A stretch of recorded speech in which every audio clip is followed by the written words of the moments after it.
Когда маленького мальчика оставили в заповеднике, лев заметил плачущего ребенка на дороге. Этот страшный большой хищник смотрит прямо в глаза маленькому мальчику и, издав свирепый рык, бросается к ребенку. То, что происходит дальше, просто невероятно. Было раннее утро, и вокруг никого не было. Симба, огромный лев, расхаживал по заповеднику, и утренний ветерок развевал его великолепную гриву. Внезапно он остановился и встретился взглядом с маленьким мальчиком. Заплаканные щеки ребенка покраснели и припухли, когда он посмотрел на большого хищника слезящимися глазами. Лев поднял голову и зарычал, свирепо оскалив зубы. На грунтовой дороге маленькому мальчику некуда было бежать. Симба снова зарычал и уставился на ребенка, в его глазах вспыхнул гнев. Симба жил в заповеднике с тех пор, как Фрэнк, смотритель дикой природы, спас его детенышем. Фрэнк нашел Симбу, прижавшегося к безжизненному телу своей матери, после того, как на нее напали браконьеры. Детеныш был слишком мал, чтобы жить без матери, поэтому Фрэнк вырастил его сам, вставал в любое время суток, чтобы покормить его и присмотреть за ним. Фрэнк работал в заповеднике с 16 лет, поэтому понимал, как важно скорее познакомить Симбу с другими львами, пока он не стал слишком зависеть от людей. В большом заповеднике было несколько львиных прайдов, и Фрэнк просто надеялся, что одна из опытных мам возьмет Симбу к себе. Поэтому, как только детеныш достаточно окреп, рейнджер поместил его к помету львицы, у которой только что родился третий детеныш. Она была яростной защитницей, но при этом одной из самых нежных львиц, которых Фрэнк когда-либо встречал. К счастью, львица приняла Симбу. Фрэнк был очень доволен результатом, и в течение следующих нескольких лет он наблюдал, как Симба рос и отделялся от прайда. Львы-самцы были одиночками, и покидать безопасную территорию прайда в первый раз всегда было опасно. Фрэнк знал, что шансы Симбы на выживание в заповеднике были выше, но все же оставался шанс, что он столкнется с более доминирующим самцом, и эти двое будут драться за территорию или самок. Фрэнку больше всего в работе в заповеднике нравились львиные прайды, и он всегда внимательно следил за Симбой. Спасший его еще детенышем молодой рейнджер был лично заинтересован в выживании льва, но вскоре Симба совершил то, чего рейнджер и представить себе не мог. Несмотря на трудное начало своей жизни, Симба, казалось, хорошо зарекомендовал себя в заповеднике.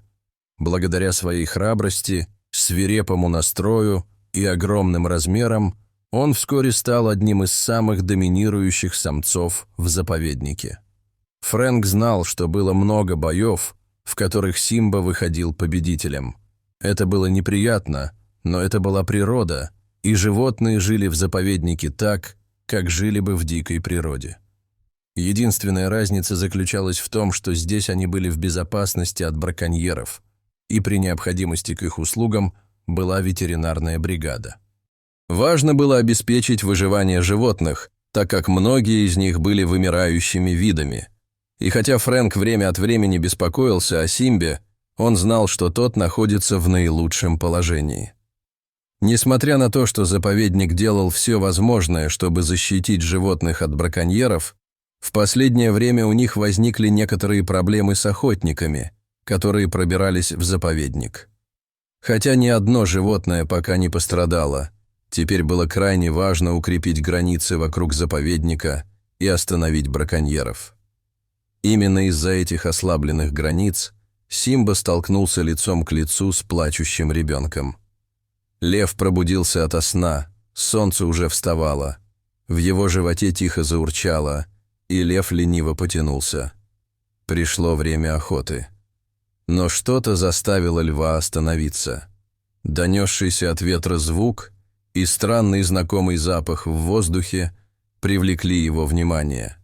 Лев прислушался к своим ощущениям и внезапно заметил на грунтовой дороге брошенного плачущего мальчика. Симба облизнул губы, приближаясь к ребенку. Маленький мальчик сидел посреди дороги. Ему было не больше 3 лет, и он плакал громко и страдальчески. Лев начал кружить вокруг мальчика, не сводя с него глаз. Внезапно он остановился. В воздухе появился новый запах. Симба фыркнул, и его шерсть встала дыбом. Он встретился взглядом с маленьким мальчиком, чье лицо распухло от слез. Симба издал устрашающий рев, оскалив зубы, и потрясенный мальчик замолчал. Казалось, глаза Симбы наполнились гневом, но ребенок заметил, что лев смотрит не на него. Внезапно Симба бросился к маленькому мальчику и перепрыгнул через его голову. Ужасный глухой звук заставил мальчика обернуться. Второй лев был прижат к земле, а Симба возвышался над ним, рыча и нанося удары своими огромными когтями. 2 льва вступили в короткую схватку, но второму льву было не справиться со Симбой. Пока Фрэнк шел по грунтовой дороге, не подозревая о невероятном зрелище, которое его ожидало, второй лев пытался вырваться из когтей Симбы. Рейнджер завернул за угол и увидел 2 дерущихся львов. В его работе это было обычное зрелище, но когда он увидел маленького мальчика всего в нескольких футах от львов, ему стало плохо. Он понятия не имел, как ребенок попал в заповедник, но знал, что ему грозит опасность. Фрэнк нажал на педаль, направляя свой джип на большой скорости к мальчику. Второй лев освободился от Симбы и захромал прочь, в то время как лев покрупнее зарычал и повернулся к ребенку. Фрэнк любил Симбу больше всего на свете, но если бы он причинил вред маленькому мальчику, это стало бы катастрофой для заповедника. Но то, что произошло дальше, чуть не заставило Фрэнка разбить свой джип от шока. Огромный лев лег рядом с мальчиком, создав вокруг него защитный барьер, и принялся осматривать территорию, чтобы убедиться, что вокруг больше нет ничего, что могло бы причинить вред ребенку. То, чему Фрэнк только что стал свидетелем, не было дракой 2 львов за еду. Симба защищал ребенка. Он напал на другого льва, чтобы спасти мальчика. Фрэнк вспомнил тот день, когда он увидел Симбу, скулящего у тела матери. Неужели он увидел в плачущем ребенке что-то, что вызвало у него отклик? Что бы ни случилось, Фрэнк был поражен. Но несмотря на то, что лев защищал мальчика, рейнджер должен был убрать его с дороги и выяснить, что произошло. Фрэнк заглушил двигатель и медленно открыл дверцу джипа. Из всех рейнджеров заповедника Фрэнк был единственным, кому Симба доверял. Молодой мужчина мог часами наблюдать за львом и выслеживать его, и тот никогда его не беспокоил.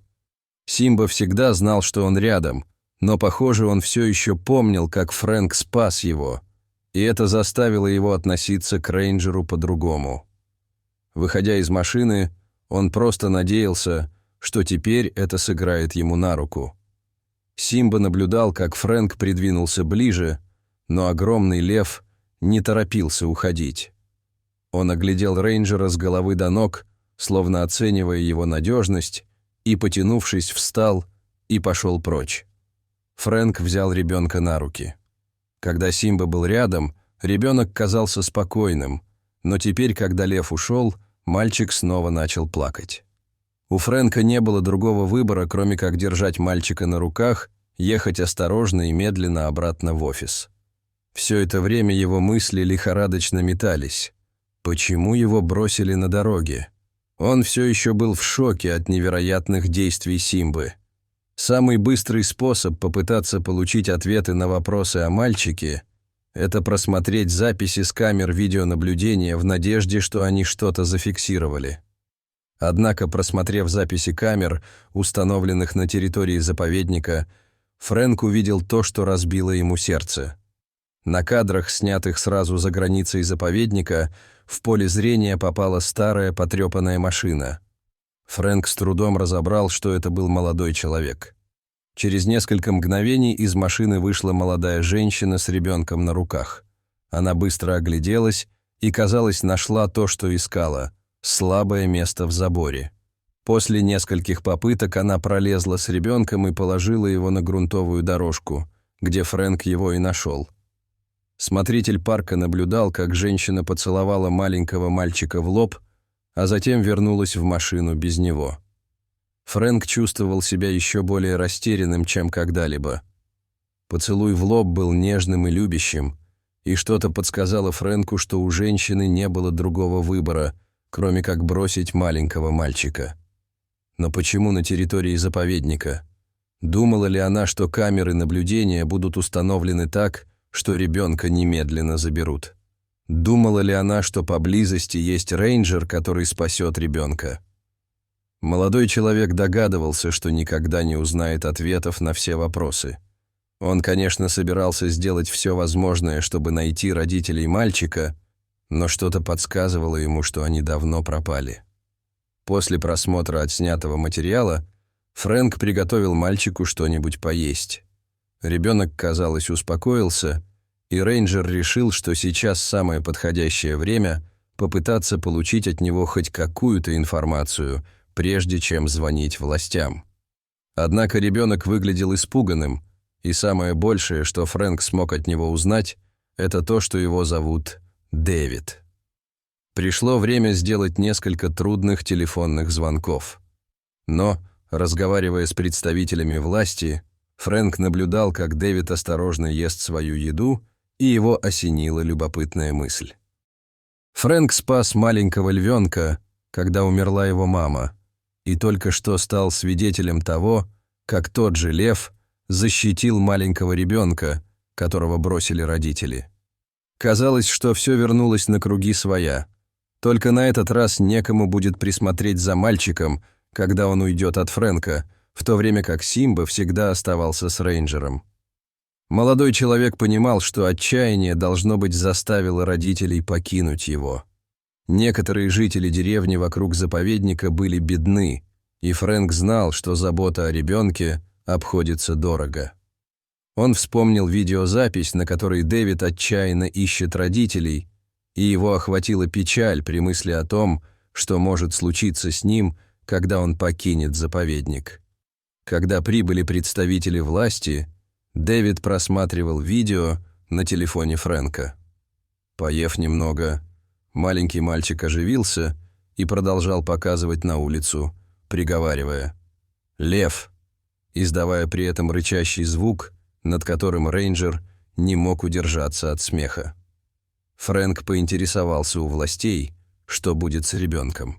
Они сказали, что если не смогут найти никого из родственников, кто согласился бы взять ребенка, то его отдадут в детский дом в надежде на усыновление.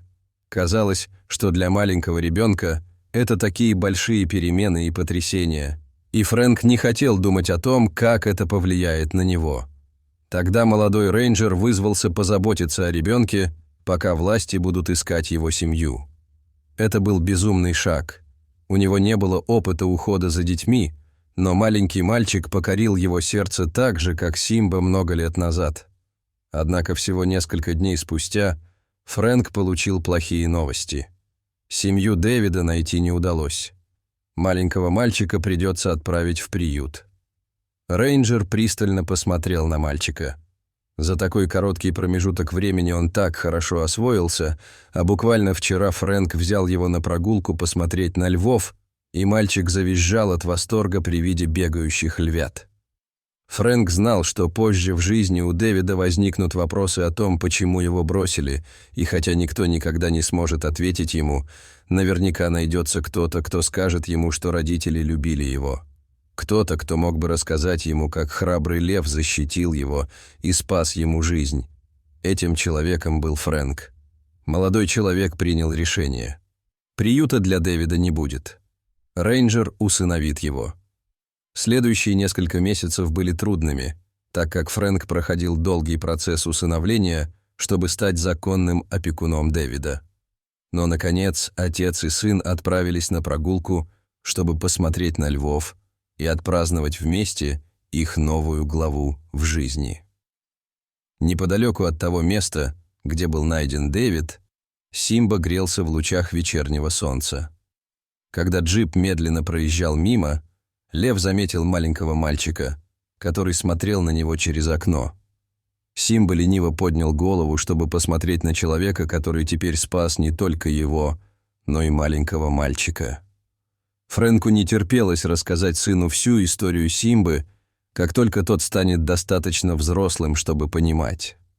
Дорогие зрители, что бы вы сделали на месте Фрэнка? Расскажите, пожалуйста, в комментариях. А если вам понравилось это видео, то ставьте лайк и подписывайтесь на наш канал. До свидания.